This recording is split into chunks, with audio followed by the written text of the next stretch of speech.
The RBA's refusal to fight inflation and ALBO's mass immigration disaster have created a housing crisis like no other that we have seen before.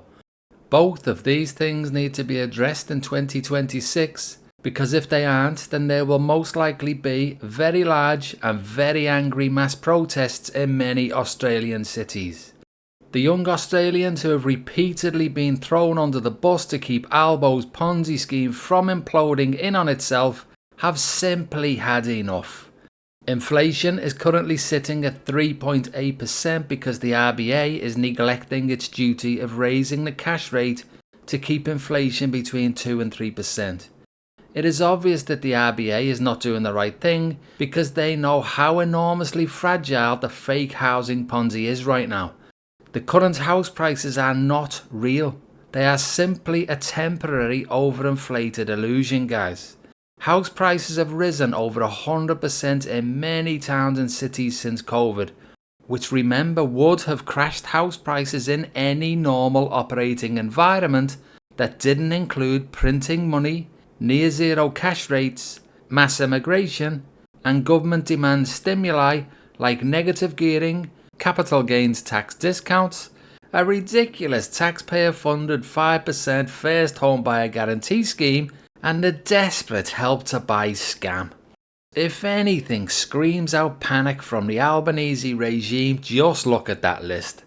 He is doing everything in his power to keep the Ponzi from collapsing. Unfortunately for him, he will lose control of the Ponzi in 2026, and I think that fact is slowly dawning on him. Have you seen how defeated he looks just lately?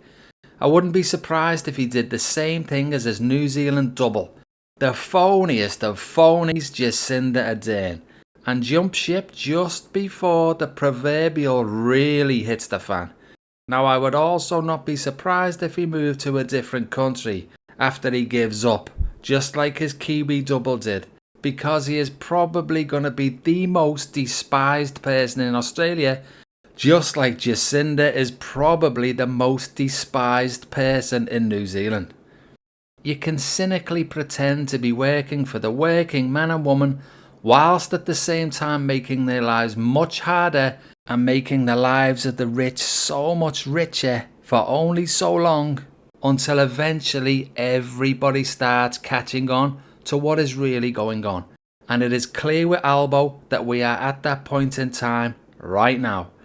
So the RBA will have to start doing its job and raise rates in 2026. And it is clear that one way or another, ALBO will not be allowed to keep on bringing in exponentially rising numbers of people to keep on creating his artificially manipulated housing demand.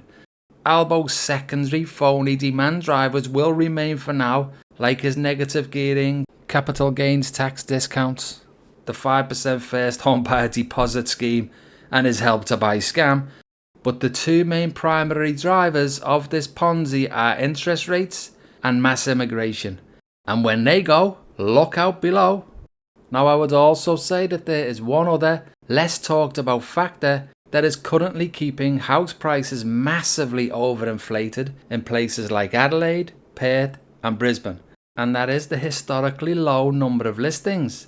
It is a fact that your average homeowners can just not afford to move anymore. Think about it. Adelaide's median house prices have gone from approximately $400,000 in 2016 to almost $1 million in 2026. Now, obviously, that is insane, and it's hard to read it out without bursting out laughing at the sheer ridiculousness of it.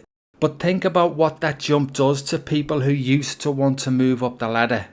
Say you had a person living in your average home in 2016, and imagine that they wanted to upgrade to a $600,000 home from a $400,000 home.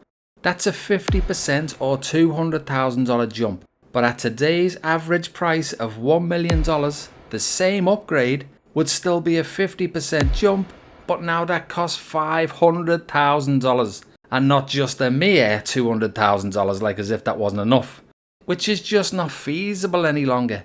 This is why the only people buying right now are investors who already have multiple properties, or first home buyers who have been conned into buying into this scam with ALBO's Del Boy-like schemes. Everyone else is sitting on their hands waiting for a crash to be able to afford to move on with their lives. Clearly, the young people are the real victims in all of this, and I'm sorry, but they are just not mad enough at the situation that ALBO has created for them. Young Australians' lives have been ruined to make ALBO's rich landlord friends much richer, and to give the pretense that the economy is doing just fine. It is simple as that. It's a con job. So in 2026, if the RBA starts raising interest rates like they should, if ALBO is forced to cut immigration, which he will be, and if the number of listings start going up, starting with Sydney and Melbourne first, but then rapidly spreading to Adelaide, Perth and Brisbane, then what do you think will happen? People currently sitting on a gold mine investment property or two with massive unrealised capital gains should remember there are no capital gains until they are realised. Fake capital gains can be obliterated just as quickly as they can be created out of nowhere. So for everyone who have already sold and made enormous profits, lucky you. You were handed a lottery win. You were on the right team at the right time, ALBO's landlord team. But don't be surprised if ALBO's landlord team are not the winners moving forward, guys. So yes, keep a close eye on listing numbers in Sydney and Melbourne, and watch for when the clambering to the emergency exits begin. That's if it has not already begun. There may still be time for the quick movers to sell in Adelaide, Perth and Brisbane, but how much time, nobody knows, because when the floodgates do open and the listings start piling on, you are probably going to be too late, and the inevitable crash will have begun. So thanks for watching, guys. Subscribe to this channel if you too want to see ALBO's phony Ponzi collapse, and I will see you all on the next one. Cheers for that.